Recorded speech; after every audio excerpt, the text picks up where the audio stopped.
Bonjour à tous et à toutes et bienvenue à cette dernière journée de Meetup de la Green Tech. Nous sommes très heureux d'accueillir aujourd'hui un panel de 5 spécialistes pour nous parler de la performance énergétique des bâtiments. Mais avant ça, je voulais vous faire un petit rappel du programme qui vous attend ce matin. À 10h10, ne vous déconnectez pas. Et vous poursuivre le second panel sur comment les collectivités territoriales et les startups innovent ensemble dans nos territoires au service de l'environnement, pour ensuite parler d'AgTech et comment les green tech dans le domaine de l'agriculture peuvent améliorer notre santé et préserver l'environnement. Et on terminera la matinée par le pitch 5 minutes d'intelligence artificielle avec justement une AgTech, Ombrea, et son CEO Thomas Carayol. Donc, bienvenue à tous. Donc, aujourd'hui, nous ouvrons cette matinée avec la table ronde « Quelles solutions pour mesurer la performance énergétique des bâtiments ?» Et j'ai la chance d'avoir un panel de 5 experts et chefs d'entreprise pour en discuter avec moi ce matin. Je vais les laisser se présenter. Monsieur Bertrand. Oui, bonjour. Mon nom est Lionel Bertrand. Je représente le CSTB, qui est le Centre scientifique et technique du bâtiment, qui est un établissement de recherche et d'expertise dans le domaine du bâtiment. Et pour ma part, je suis directeur adjoint de l'équipe énergie-environnement, qui compte environ une centaine de collaborateurs. Et nous travaillons sur tous les sujets autour de la performance énergétique et environnementale des bâtiments, à la fois sur problématiques de construction neuve avec les actualités telles que la RE 2020. Oui. Oui. Donc, telles que la RE 2020 ou la rénovation, les chantiers de rénovation qui sont également des sujets importants pour nous. Nous accompagnons également beaucoup les startups, avec des apports sur les technologies, mais également sur l'orientation des projets des startups. Et je signale à ce titre, vous le savez certainement, que nous sommes équipés d'un outil qui s'appelle le CSTB Lab, qui est un accélérateur de startups que vous devez connaître. Voilà, en quelques mots.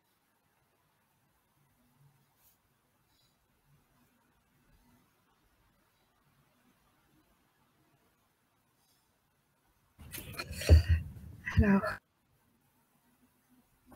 Ouais, j'ai l'impression qu'on a perdu Hélène. Peut-être que le temps qu'elle revienne, on peut continuer le tour de table. Je pense qu'elle a juste coupé son micro. Oui, non, excusez-moi, effectivement, j'ai un petit problème de connexion. Donc oui, alors, je vous laisse vous présenter.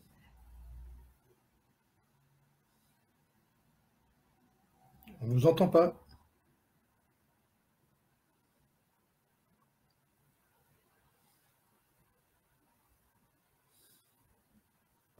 Non, le micro est toujours coupé.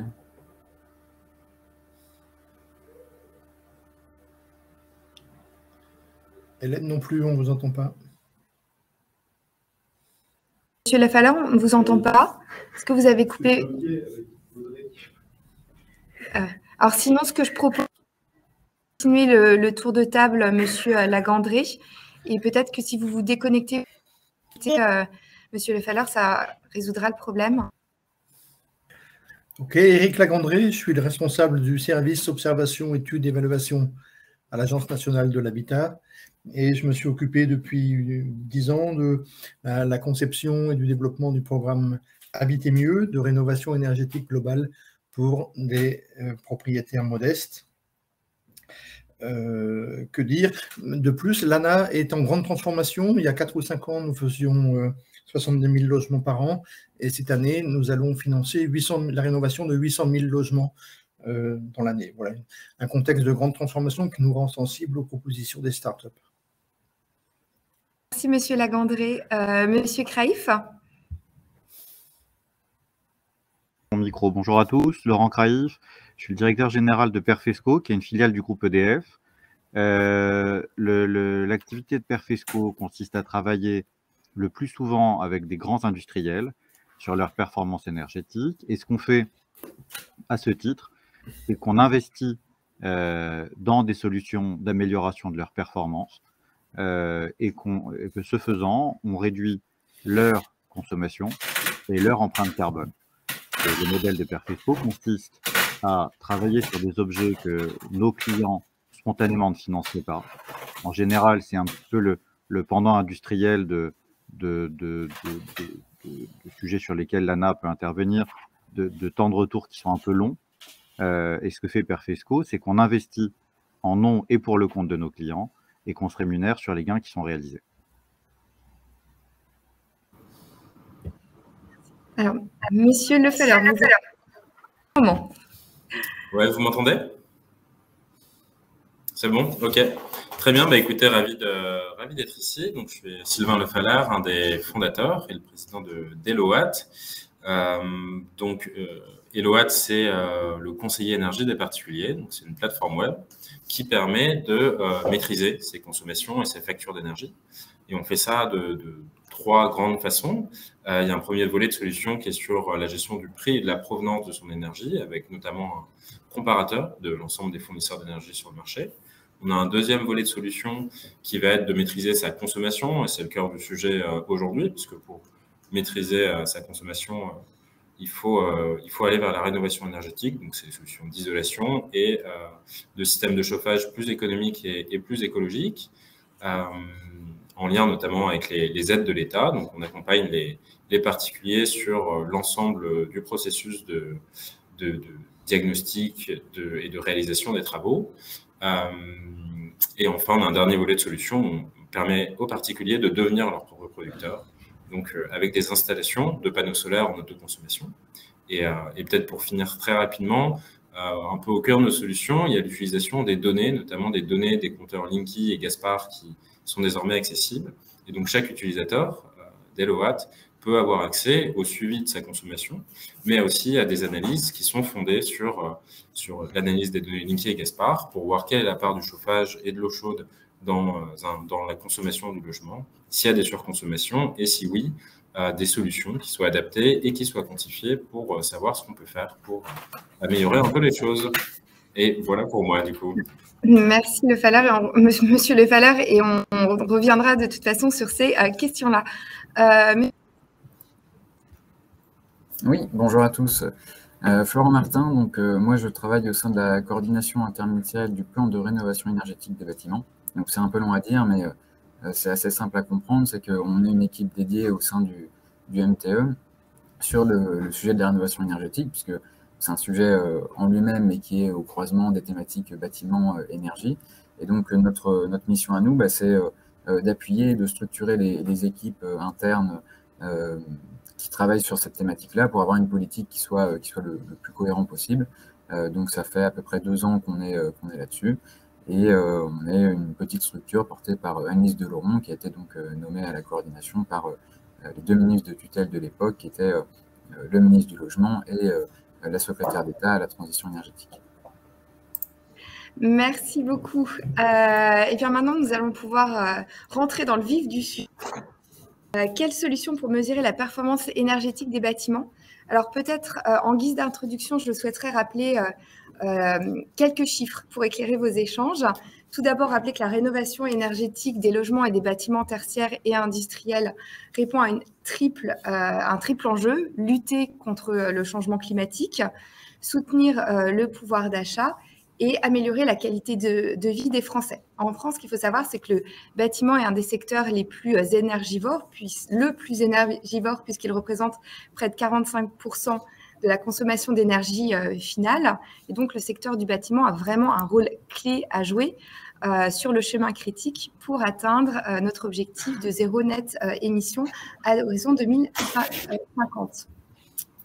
Donc, ce qu'il faut savoir, c'est qu'aujourd'hui encore, dans notre pays, il y a des passoires énergétiques.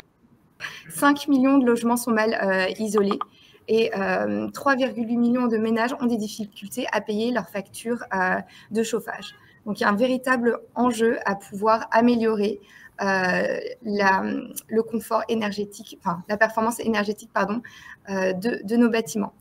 Alors, quand on parle de mesures énergétiques, pour ceux qui sont peut-être moins aguerris sur le sujet et qui sont dans notre audience, que doit-on prendre en compte?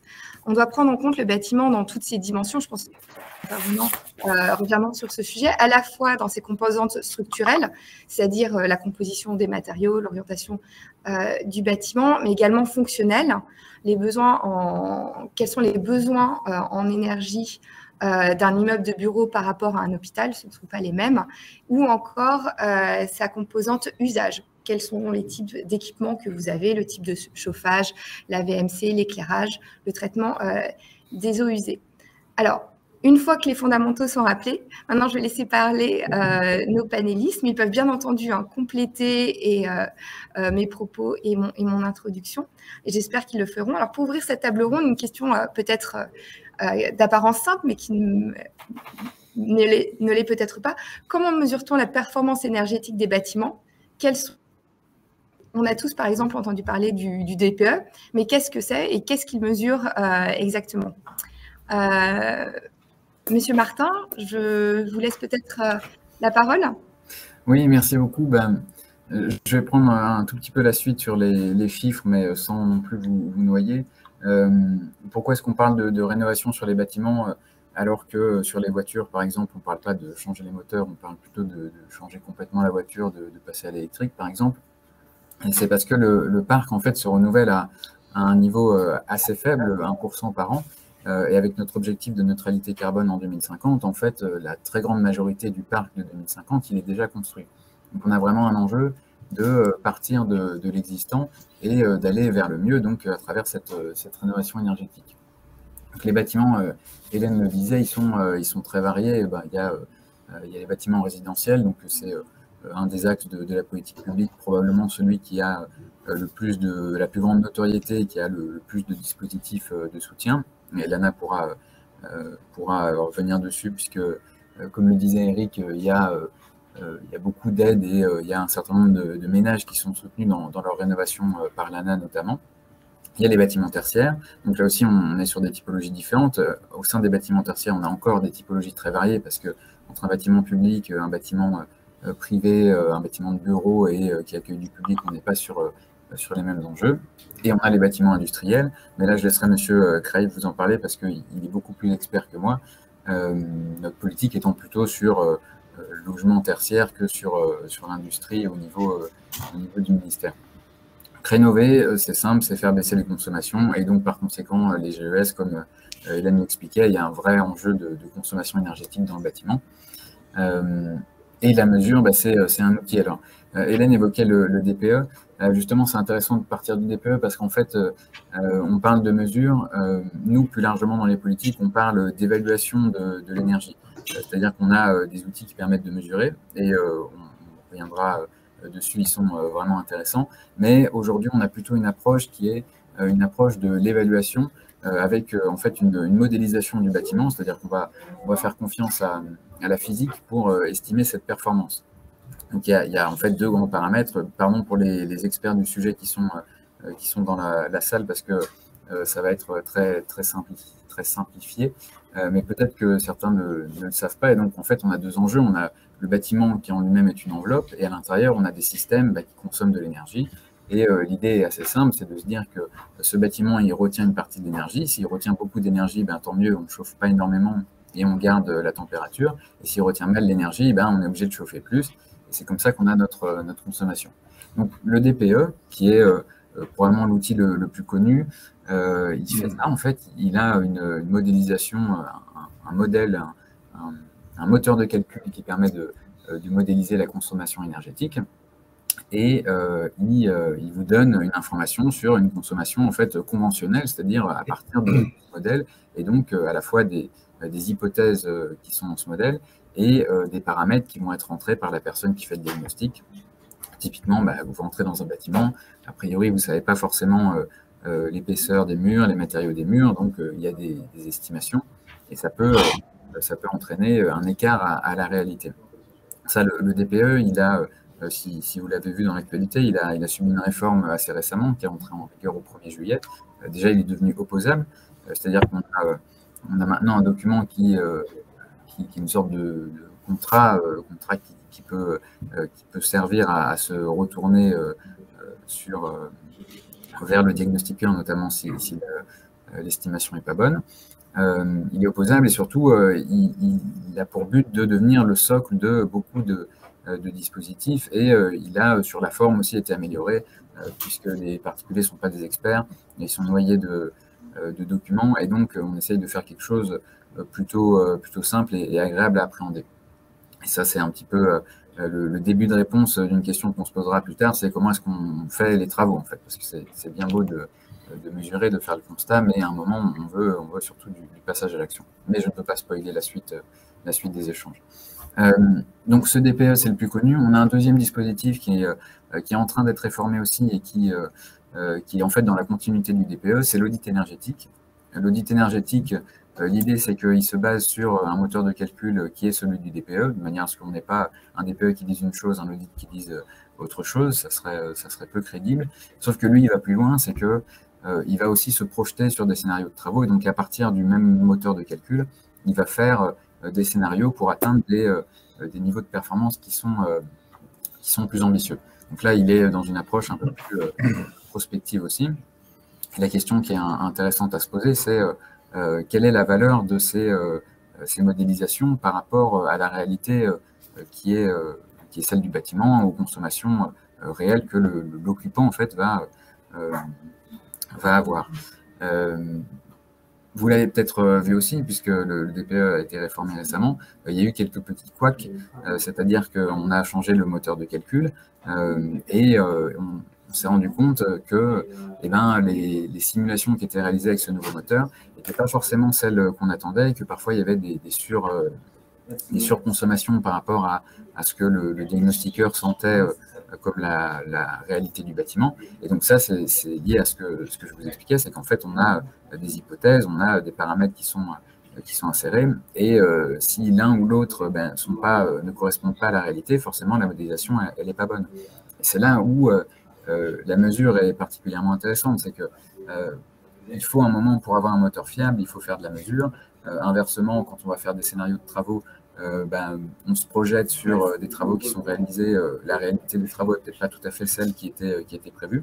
Et donc, la mesure, c'est quelque chose qui est tout à fait complémentaire des dispositifs publics, même si aujourd'hui on n'est plus sur du conventionnel du coup. Et dans le cadre de cette mesure, il y a différents projets qui sont du coup soutenus par les pouvoirs publics, notamment un projet que je vais laisser Lionel vous présenter, qui s'appelle Sereine, qui est financé dans le cadre de Profil, donc c'est un appel à programme C2E, et qui vise justement à faire d'une manière la plus simple possible, la moins intrusive pour le particulier, une estimation de la qualité des travaux notamment, et du coup de la mesure de la performance énergétique du bâtiment concerné. Et je m'arrête puisque je ne veux pas voler du temps à mes camarades de table. Alors justement, Monsieur Bertrand, est-ce que vous pouvez nous en dire plus sur le projet Sereine et en quoi la mesure a évolué ces 10 dernières années? Quelles sont les innovations que l'on attend? Oui, bien sûr. C'est comme l'a présenté Florent Martin, en fait, on a deux approches parallèles qui sont quelque part la simulation et la mesure in situ. Ce sont deux façons d'approcher la mesure de performance. Bizarrement, on a beaucoup plus avancé beaucoup plus vite sur la simulation que sur la mesure in situ.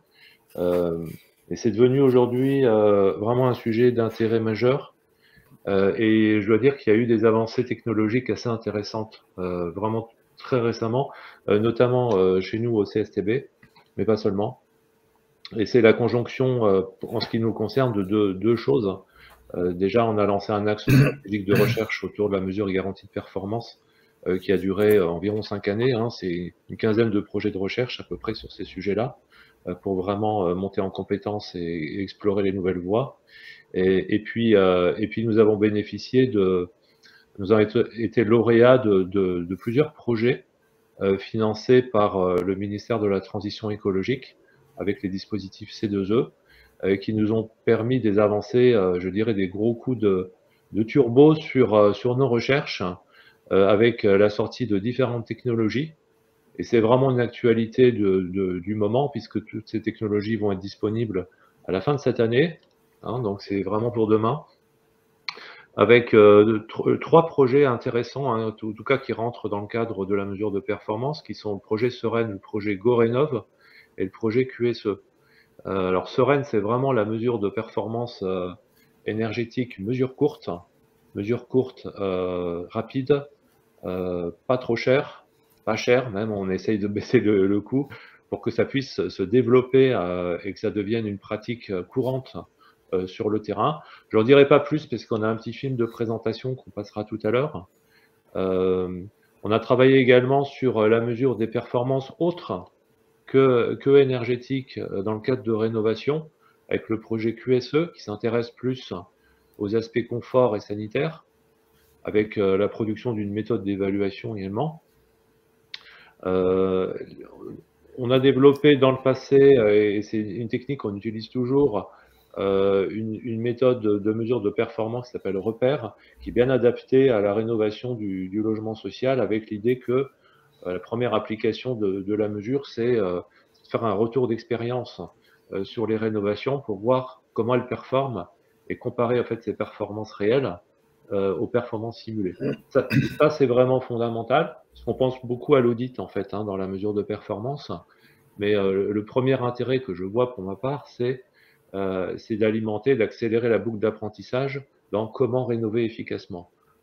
Avoir en fait un compteur qui nous fasse un feedback sur la performance réelle des rénovations effectuées, de manière à corriger le tir lors des futures rénovations.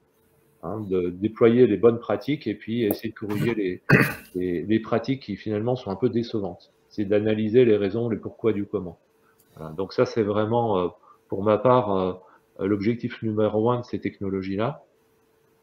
Avant de passer le film Sereine, quelques mots sur GoRénov, parce que GoRénov, c'est un projet qui nous a permis de développer une technologie socle qui s'appelle la base de données nationale des bâtiments, où on a répertorié chacun des bâtiments sur le territoire français. Donc, c'est 22 millions de bâtiments qui sont chacun dotés d'une fiche d'identité avec des informations sur les morphologies 3D, sur la nature des matériaux et des composants, des systèmes de chauffage, des énergies utilisées, sur les consommations réelles au compteur, et puis sur les informations administratives. On a réussi, grâce à cette base de données, à resimuler, avec le cœur de calcul du DPE 2021, à resimuler tout le parc, tous les bâtiments de logement du parc français, en l'état actuel et en l'état rénové. Et donc, cette base, c'est vraiment quelque chose de nouveau qui nous manquait pour asseoir, je dirais, les politiques publiques et puis développer aussi des outils supports par les startups, justement. Et donc, l'annonce que je vous fais aujourd'hui, c'est que cette base de données-là, elle sera mise en open data avant la fin de l'année. Donc, vous pourrez tous en bénéficier. Et je vous invite à regarder. C'est vraiment une technologie qui ne fait que, je dirais, c'est la première mise en open data, donc c'est l'histoire ne fait que commencer. L'idée, c'est quand même de pérenniser cette base, la faire grandir, que dans 20 ans, elle soit toujours là et qu'elle puisse servir comme socle de développement de services multiples. Voilà. Peut-être c'est le moment de passer la vidéo de Sereine qui va vous présenter plus en détail ce projet-là. Alors, excusez-moi, Monsieur Bertrand, mais pour qu'on puisse donner la parole à tout le monde, ce que je vais faire, c'est que je vais partager le lien dans le chat pour ceux qui veulent la regarder. Et je vais donner la parole aux autres intervenants. J'ai peur qu'on soit un petit peu court en temps. Pardon. Mais non, mais c'est de ma faute. J'ai commencé un petit peu en retard. Mais effectivement, les questions de données sont des questions vraiment intéressantes sur lesquelles on pourra revenir. Il y a un deuxième aspect de la mesure que je souhaitais évoquer avec nos autres intervenants, c'est comment passer effectivement de la mesure qui est un outil passif à la mesure qu'on utilise comme levier actif pour accompagner et peut-être déclencher l'acte de rénovation. Alors que cela soit l'ANA ou Elowatt ou Perfesco, vous êtes chacun dans l'accompagnement de cet acte de rénovation, que ce soit avec le public des bailleurs sociaux pour l'ANA, les particuliers pour Elowatt ou les industriels pour Perfesco. Alors, comment intègre-t-on la mesure dans le parcours de rénovation? Existe-t-il des différences entre la manière d'utiliser cette mesure en fonction des publics visés? Monsieur Lagandré, en introduction, vous disiez que vous avez lancé avec l'ANA le programme Mieux habiter, dans lequel la mesure est un prérequis obligatoire. Alors, quels sont les retours d'expérience que l'on peut faire sur ce programme? Alors, ce programme, il s'appelle Habiter mieux. Il a permis de financer la rénovation de 500 000 logements en 10 ans. De fait, l'évaluation énergétique est un préalable obligatoire à l'obtention d'un financement par le programme Habiter mieux. Et il va falloir que le bénéficiaire putatif de subvention justifie d'un gain de performance de 35%. Du point de vue de l'ANA, on s'intéresse plus au gain de performance, qui évidemment est plus intéressant que la performance énergétique en elle-même. Juste un mot quand même pour bien situer les ordres de grandeur. En matière de performance énergétique de logement, l'ordre de grandeur des écarts entre logements est bien plus important que ce qu'on imagine quelquefois. On observe dans les logements neufs des performances de l'ordre de 50 kWh par mètre carré par an. Et dans les logements anciens, dans les logements dégradés, il n'est pas rare de tomber sur des logements à 800 kWh par mètre carré et par an. Donc un ordre de grandeur de 1 à 16 qui est absolument effrayant. Maintenant, comme je disais, ce n'est pas la performance elle-même qui nous intéresse, c'est le conseil qui est donné autour de la performance. Et là, notre expérience, elle est intéressante, c'est que globalement, les propriétaires viennent nous voir pour nous demander des subventions avec l'idée qu'il faut qu'ils changent leurs fenêtres. C'est la première idée. D'ailleurs, quelquefois, les fenêtres ne ferment plus ou n'ouvrent plus. Et évidemment, c'est une très bonne idée de changer les fenêtres, ne serait-ce que pour des raisons de confort. Maintenant, en général, le changement de fenêtre ne permet pas d'atteindre le gain de performance de 35%. Et donc, les opérateurs qui ont fait l'évaluation énergétique et qui sont au contact du propriétaire pour le conseiller vont lui recommander généralement d'isoler les combles pour commencer ou bien de remplacer leur chaudière si elle est très âgée. Voilà. Donc, on utilise l'évaluation énergétique comme un outil de dialogue avec les propriétaires en train de s'interroger sur la rénovation de leur logement. Et ça, je crois que c'est un acquis qui est vraiment très intéressant. J'ajoute qu'on a aussi une bonne évaluation des progrès à faire. Les rapports d'évaluation énergétique qui sont produits sont en général des rapports remis aux propriétaires qui font une vingtaine de pages. Et je dois dire que quand j'ai été amené à contrôler la qualité de ce type de rapport, c'est surtout la qualité de rédaction qui m'a attiré l'attention. On ne sait pas encore produire des rapports d'évaluation énergétique qui soient compréhensibles par le grand public. C'est là que les progrès sont à faire et probablement c'est là aussi qu'il faut imaginer des solutions techniques pour que des experts puissent conseiller sur la base des diagnostics réalisés. Voilà. Et puis, dernier mot pour dire que, évidemment, ça ne servirait à rien de faire une rénovation énergétique si les logements continuaient à rester dangereux du point de vue de la sécurité électrique et donc de la sécurité incendie, ou bien si les toitures continuaient à ne pas garantir l'étanchéité du logement. Et il faut se rappeler qu'un isolant thermique qui est gorgé d'eau n'est plus un isolant thermique. C'est la même chose que pour un anorak. Un anorak mouillé, ça ne vous protège plus du froid. Voilà les acquis de l'ANA en 10 ans. Merci beaucoup, Monsieur Lagandré. Alors, vous indiquez dans votre présentation que c'est difficile de lire un rapport de performance énergétique et donc de pouvoir peut-être guider plus facilement le propriétaire ou la personne habitant le logement dans les travaux à réaliser. Alors, quelles sont les solutions? Je crois que Monsieur Lefleur accompagner les particuliers dans ce dédale de la rénovation énergétique sur la base de la mesure, c'est une des choses que vous faites chez HelloWatt. Oui, tout à fait. Donc, on accompagne les particuliers donc via des outils digitaux, des parcours web qui permettent d'avoir accès l'ensemble des informations sur ce que ça représente justement un projet de rénovation énergétique, avec des experts rénovation qui sont aussi disponibles au téléphone, et puis aussi avec des professionnels, des artisans qui viennent sur place pour confirmer les devis qui ont pu être sur ce qui a pu être estimé avec des outils digitaux. Peut-être, ouais, nous on a une approche très centrée sur le client, sur le particulier, et du coup les premières questions, hein, ça va être vraiment des choses très simples, du type qu'est-ce qu'il consomme chez moi, est-ce que cette consommation est normale, qu'est-ce que je peux faire par rapport à ces choses-là, et ensuite toutes les questions liées à la rénovation énergétique, hein, où c'est quelque chose qui est connu, mais par contre les systèmes, les aides sont très peu connus.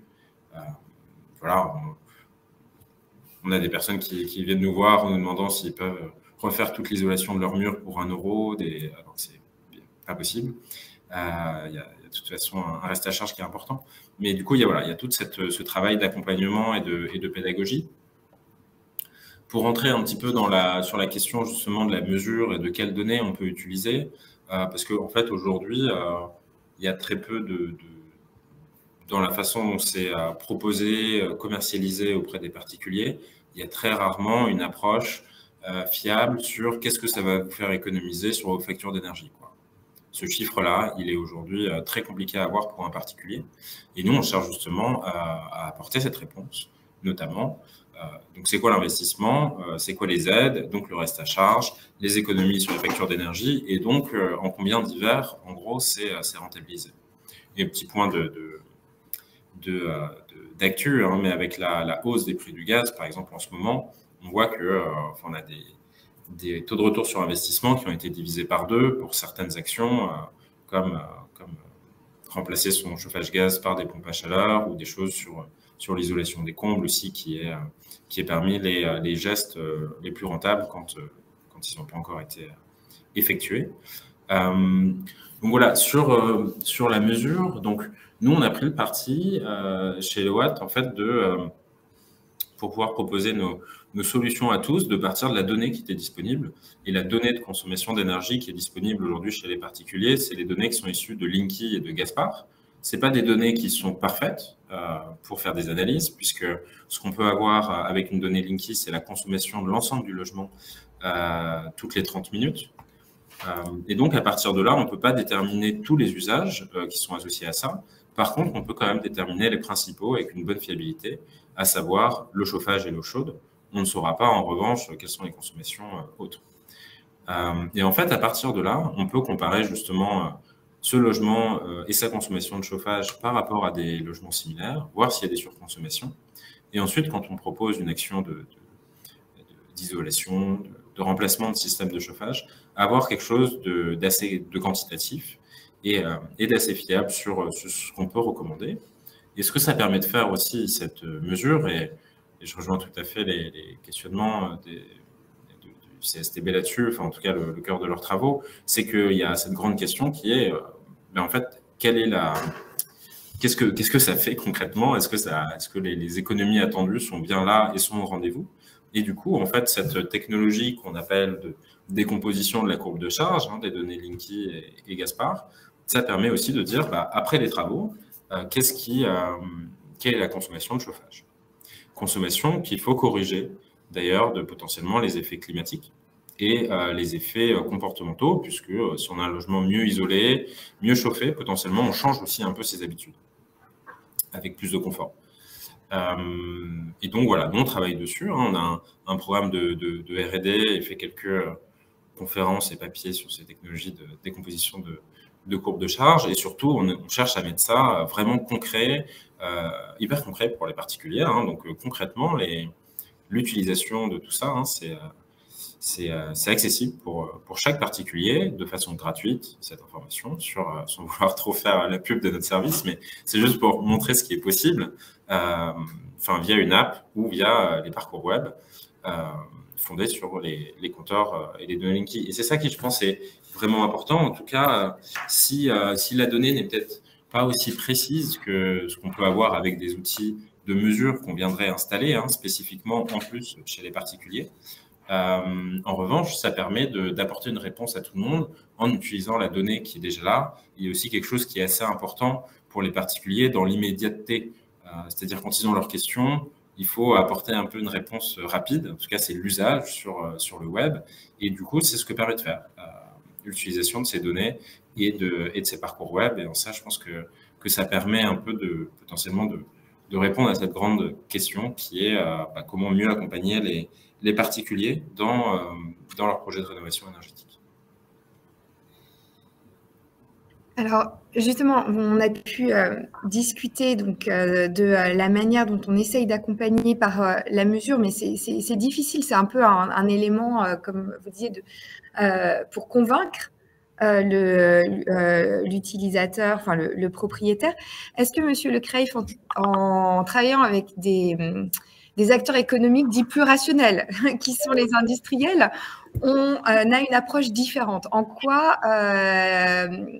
vous utilisez la mesure de façon différemment pour approcher la rénovation énergétique des bâtiments industriels? Je crois que vous avez un modèle particulièrement intéressant, notamment qui couple l'approche mesure et l'approche financement, qui est le nerf de la guerre. Exactement, merci pour cette question. Effectivement, un industriel, c'est un particulier qui a une très grande maison.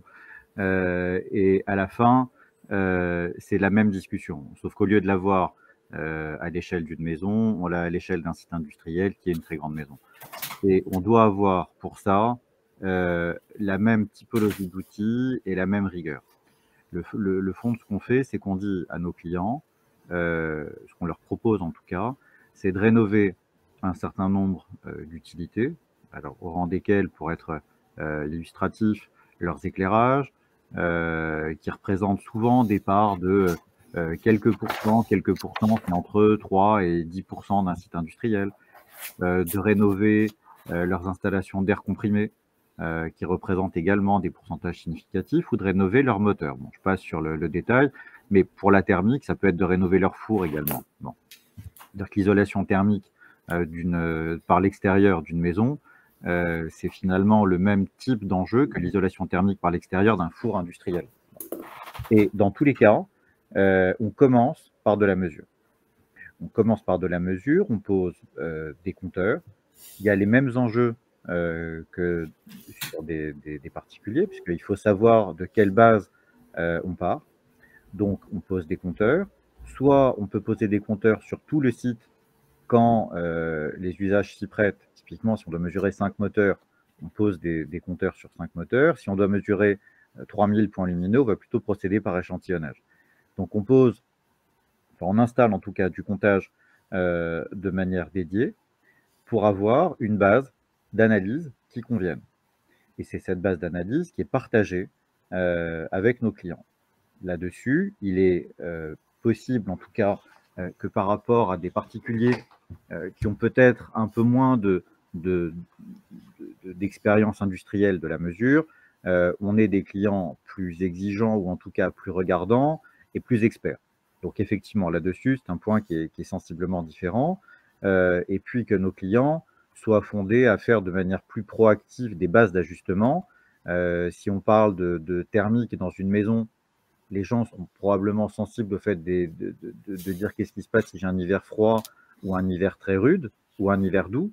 A contrario, chez les industriels, ils sont plus à même de mettre en place eux-mêmes des facteurs de correction. Une fois que cette base de référence est partagée de manière contradictoire, on leur propose des solutions de baisse de leur consommation. Donc, si je prends encore une fois de manière très illustrée, les fours industriels, c'est dans l'ordre l'isolation thermique du four. C'est ensuite également la recirculation d'air chaud dans le four. Une fois qu'on a chauffé du carton, ce qui sort, c'est de l'air chaud. Donc, si on peut réutiliser cet air chaud qui sort pour préchauffer de l'air froid, ou en tout cas pour ne pas avoir à réchauffer de l'air froid, tout le monde s'y retrouve. Et donc ces mesures-là, on leur décrit ce qu'on propose, puisqu'il y a un impact sur les processus industriels. On s'engage sur un impact en matière de réduction d'énergie. Et c'est ces mêmes compteurs qui permettent ensuite de vérifier qu'on a atteint notre impact. Là-dessus, il y a un point central dans tous nos contrats, et c'est probablement ça la différence majeure, en tout cas, c'est une des différences majeures avec ce qui se passe chez les particuliers, c'est que dans l'industrie, on est capable, et puis les clients l'attendent, de s'engager sur des performances, avec des bases d'ajustement très raides. Moi, je n'ai pas vu, en tout cas, beaucoup chez les particuliers, parce que ça prendrait un temps fou, d'ajustement sur l'isolation thermique par l'extérieur qui serait financé par les gains, avec des mesures sur les DJU, les degrés jours unifiés, parce que personne n'en sort là-dedans. Donc, faire une étude thermique de la maison, le coefficient de réponse au DJU, on n'en finirait pas. Bon. En revanche, dans l'industrie, on est capable de dire, voilà, votre four, il chauffe à 600 degrés, voilà la température de sortie, voilà ce qu'on doit avoir. Si on met une membrane de 3 cm et puis une deuxième membrane de ci et de ça, voilà ce qui devrait se passer sur l'émissivité et sur un certain nombre de coefficients. Et voilà sur quoi on s'engage, et voilà les facteurs d'ajustement. Et ce plan-là, qui consiste d'une part à dire, voilà mon engagement, et d'autre part à dire, voilà comment je vais le mesurer. C'est un plan qui s'appelle le plan de mesure et vérification, qui est établi selon des normes extrêmement spécifiques. Il répond à un protocole qui est le protocole IPMVP. Donc, désolé pour l'acronyme atroce, c'est le International Performance Measurement and Verification Protocol, qui est le protocole international de mesure et vérification de la performance, qui a été établi par le Department of Energy aux États-Unis il y a une trentaine d'années maintenant, qui est recommandé, si je ne m'abuse, par l'ADEME, et qui est la figure de style, qui est une figure imposée, en 13 points, qui sont extrêmement précis et calibrés, qu'on agrafe à nos contrats pour qu'on puisse avoir un échange avec nos clients sur voilà la performance, voilà ce qu'on avait mesuré, voilà comment on vérifie, et voilà comment on mesure qu'on est au rendez-vous, et s'il y a des éléments d'ajustement, voilà comment on fait. Donc cette mesure-là, pour les industriels, c'est le gage d'avoir une performance dont on peut mesurer l'impact. On parle beaucoup d'impact investment, mais nous, on fait de l'impact investment, puisque pour le coup, on est payé sur les gains et sur l'impact. Donc, on doit le mesurer. Et donc, dans ce qu'on fait, si je reprends, c'est de dire et de convenir en tout cas avec nos clients d'investir en lieu et place d'eux-mêmes sur des objets qu'ils n'auraient pas envie de rénover parce que c'est des temps de retour un peu longs, et de dire finalement, nous, sur un objet qui va coûter 100 et qui va rapporter 20 par an, on s'engage sur les 20. Voilà comment on les mesure.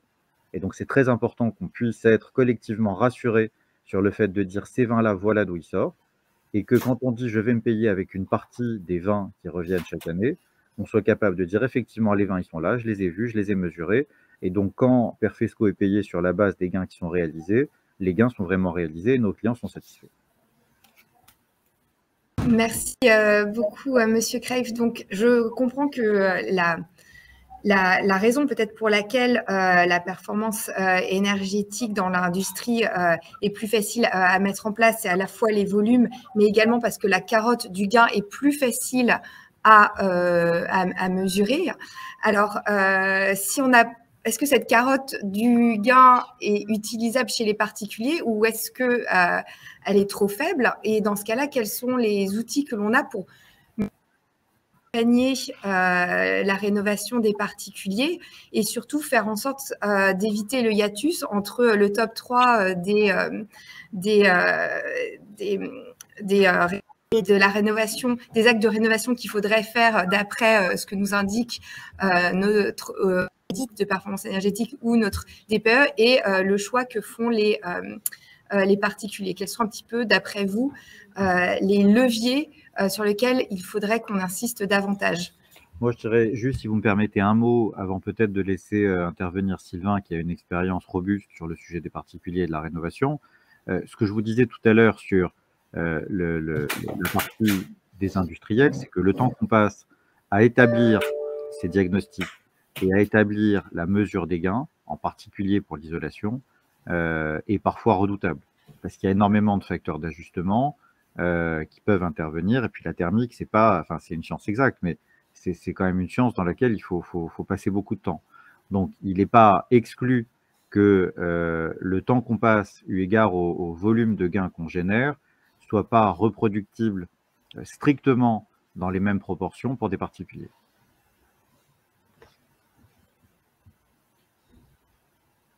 Peut-être Sylvain, vous vouliez dire un mot? Tout à fait. Du coup, la question, c'est un peu comment faire en sorte que les particuliers fassent les bons gestes, les bons choix de rénovation énergétique. J'ai l'impression, bon, il y a sur ces questions de rénovation énergétique, je pense que c'est intéressant aussi de laisser la parole à d'autres personnes, parce que pour bien orienter les gestes, c'est d'abord aussi c'est un marché qui fonctionne beaucoup avec les aides. Et donc, il faut que les aides soient bien fléchées sur les vraies économies d'énergie, tout simplement. Je pense qu'à ce niveau-là, ce qui a été fait récemment va plutôt dans le bon sens. Hein. D'ailleurs, il y a eu des modifications sur la façon dont sont calculées les aides. C'est sûr qu'avec les coups de pouce qu'il y avait, qui permettaient, par exemple, des offres à 1 euro, ça entraîne potentiellement, à partir du moment où le client ne paye pas, chez certains acteurs, un peu une dégradation de la qualité des travaux qui peuvent être effectués. Enfin, en tout cas, il y a pu y avoir quelques soucis de ce type-là. Donc, je pense que, d'une façon générale, il faut juste que les aides soient bien dimensionnées, que la filière se professionnalise. Après, un particulier, il va aussi, enfin, lui, son objectif n'est pas de forcément limiter sa consommation en kilowattheure. Il a d'autres objectifs. Il a un budget qui est limité, notamment, on sait qu'on aide plus les ménages modestes, mais les ménages modestes, c'est aussi ceux qui ont le budget le plus limité. Donc, même s'il y a des aides, ils ne vont pas forcément partir sur une rénovation globale. Voilà, je pense qu'ensuite, il y a quelques bonnes pratiques, simples, mais il faut d'abord travailler l'isolation avant de changer le système de chauffage pour avoir un système de chauffage qui soit bien dimensionné aux besoins. Il y a quelque chose un peu de base là-dessus. Et ensuite, je pense que aussi quand on se rend sur place, sur un logement, on se rend aussi compte que ce qu'on peut voir en chambre, du type, bah voilà, il faudrait faire la rénovation globale et tout ça, mais en fait, il y a plein de particularités sur un logement qui font que, bah oui, une isolation par extérieur, c'est pas possible dans beaucoup de logements, qui font que du coup, il y a aussi d'autres contraintes qui font qu'il faut aussi s'adapter. Et voilà, pour ce qui me concerne.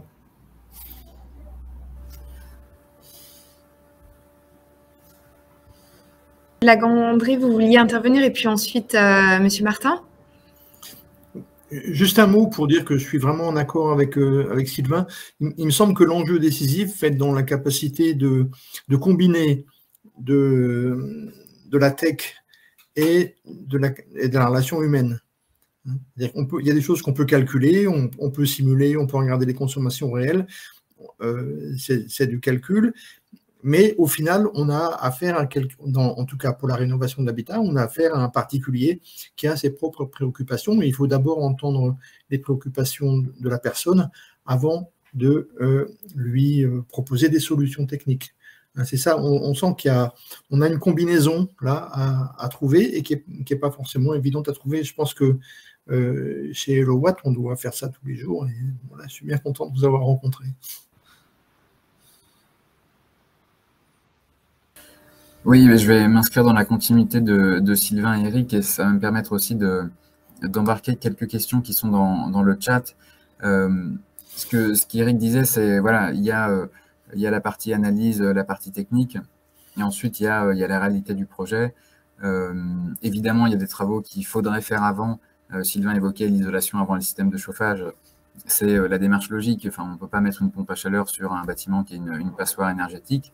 Mais malheureusement, ce qui tombe le plus souvent en panne en premier, c'est le système de chauffage, et on se retrouve à le remplacer par un système performant, parce qu'aujourd'hui, les systèmes sont plus performants, mais sans avoir pu anticiper le projet. Et c'est là où, notamment, il y a une question dans le chat sur la méthode de calcul de l'audit. Pourquoi est-ce qu'on prend 3CL 2021, qui est donc celle du DPE, plutôt que THCEX? Alors, on a fait des simulations. Il y a déjà une raison, c'est que 3CL 2021, on l'a retravaillé pour l'actualiser. THCEX, elle est elle est un peu plus ancienne, on aurait pu aussi la refaire, mais il y avait cette volonté de se dire, de toute façon, on est sur une approche où on modélise. Chaque méthode a des avantages, des inconvénients. L'intérêt là de se mettre en cohérence avec le DPE, c'est que déjà on n'a pas cette explication à avoir de pourquoi d'un côté j'ai ça sur tel périmètre, tel usage avec tel coefficient, et de l'autre côté j'ai ça, parce que ça le particulier, ça lui passe au-dessus et il a tout à fait raison. Et une fois qu'on a cette évaluation, il y a tout l'enjeu du travail de l'auditeur, et d'autres personnes dans le chat l'évoquaient aussi, c'est que l'auditeur, il va orienter le client, c'est-à-dire que lui, il est suffisamment expert pour pouvoir dire voilà les travaux qu'il faut faire à tel moment, comment ça se structure, mais il est aussi là pour prendre en compte le besoin du particulier. Et c'est pour ça que de plus en plus, dans les dispositifs d'aide, je suis content que Sylvain l'ait souligné, mais il y a quand même eu une évolution de paradigme ces quelques dernières années. On était sur des dispositifs où on soutenait peut-être plus d'ailleurs un marché économique que des aspects énergétiques, puisqu'on avait des aides qui n'étaient pas calées sur la performance, qui n'étaient pas calées sur les revenus.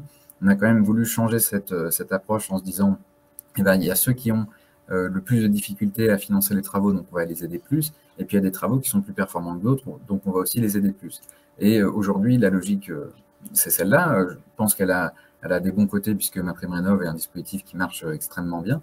Et parallèlement, on sait qu'on peut encore aller plus loin, et notamment se dire, bah, si on veut avoir des travaux qui sont mieux coordonnés, des travaux qui sont plus packagés aussi, avec non pas des travaux étape par étape, mais des offres un peu plus globales, mais il faut aussi qu'on soutienne cette démarche.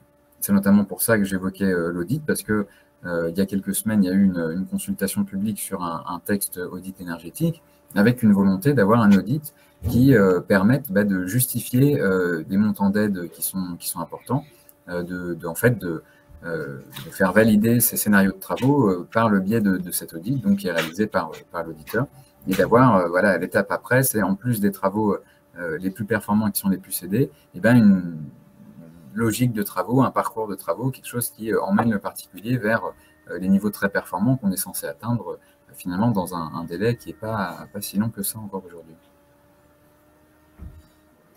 Alors, justement, Monsieur Martin, vous parliez des bouquets de travaux et comment on les cible. Moi, j'ai une question un petit peu de néophyte, parce que c'est vrai que quand on parle de performance, nous, ce qu'on a tout de suite en tête, c'est le chauffage, l'isolation, se protéger du légitime. Hein, la précarité énergétique, elle existe encore, elle touche des millions de personnes dans notre pays.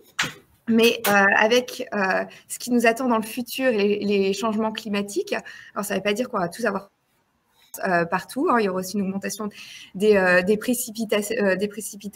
Ça, c'est aussi une réalité. Mais comment est-ce qu'on prend en compte? Est-ce qu'actuellement, on prend déjà en compte dans la performance énergétique cette isolation justement à la chaleur, mais extérieure, pas celle qu'on veut garder, celle dont on veut se protéger? Monsieur Bertrand. Oui, tout à fait. Ça, c'est vraiment un sujet très important. Et c'est un sujet émergent, je dirais. C'est-à-dire qu'il y a une prise de conscience qui date d'environ 1 à 2 ans, enfin en tout cas au niveau du monde de la recherche. On se préoccupe très sérieusement de ces questions-là. C'est devenu un sujet prioritaire, je dirais même. Hein. C'est la résilience des bâtiments au changement climatique qui commence déjà à se faire sentir.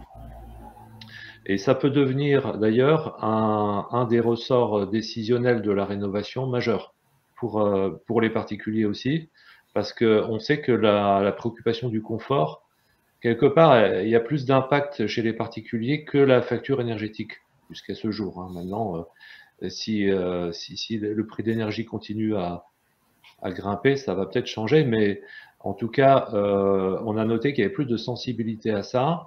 Dans les ressorts décisionnels qui ont été, enfin, c'est le sujet précédent qui a été débattu.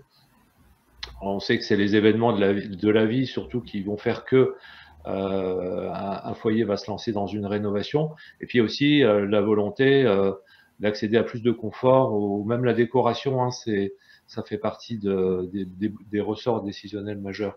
Mais alors là, sur le sujet du réchauffement climatique, effectivement, on commence à développer des outils. Là, le chantier de notre côté, c'est de développer des outils de simulation et des outils de détection des cas de logement les plus à risque. Parce que derrière l'inconfort thermique, il y a aussi un risque sanitaire. passer un certain seuil, on n'est plus dans des problématiques de confort, hein, c'est qu'il peut y avoir mort d'homme. Hein. Donc, c'est des sujets très sérieux. Donc, c'est des sujets qu'on a déjà embarqués derrière la technologie de la base de données nationale dont j'ai parlé, puisqu'on commence déjà à calculer des indicateurs dessus, avec une logique de repérage, pré-repérage, pré-ciblage des cas les plus a priori à risque, de manière à cibler derrière les audits. Et puis, je signale également que dans la nouvelle méthode de calcul réglementaire sur le 9, c'est désormais un indicateur qui est simulé, qui est calculé, hein, le fameux indicateur DH qui quantifie en fait la qualité, la résilience du bâtiment aux épisodes caniculaires.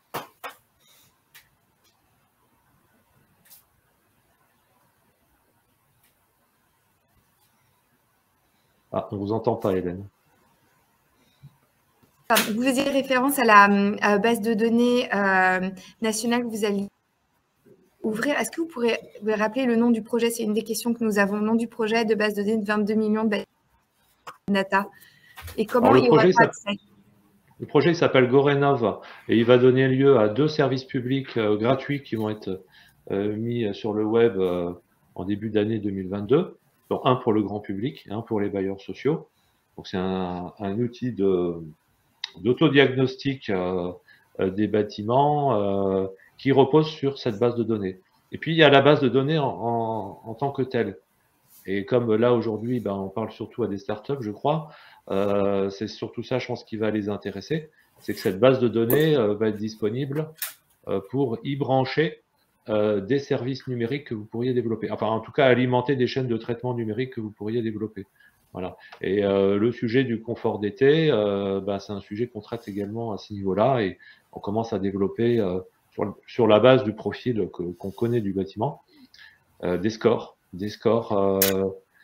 sur les différents aspects du comportement en climat extrême, en climat chaud.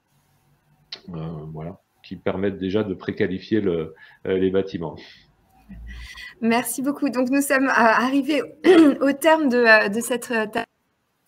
Je ne sais pas si l'un d'entre vous souhaite faire un dernier point avant que l'on clôt nos échanges. En tout cas, moi, ce que je retiens, c'est que c'est tant un sujet technique avec des avancées qui nous restent à faire, que cela soit dans l'amélioration des bases de données ou des éléments de la mesure que l'on peut automatiser, que dans la relation que l'on peut avoir avec le propriétaire, le chef d'entreprise qui doit prendre l'acte de rénover. En tout cas, moi, c'est ce que je retiens. Donc, beaucoup de perspectives pour des innovations qui sont nécessaires, à la fois techniques, mais des innovations aussi dans l'approche aux particuliers via une manière innovante de financer la rénovation énergétique, comme on peut le faire chez les industriels, et peut-être des pistes à explorer pour les particuliers.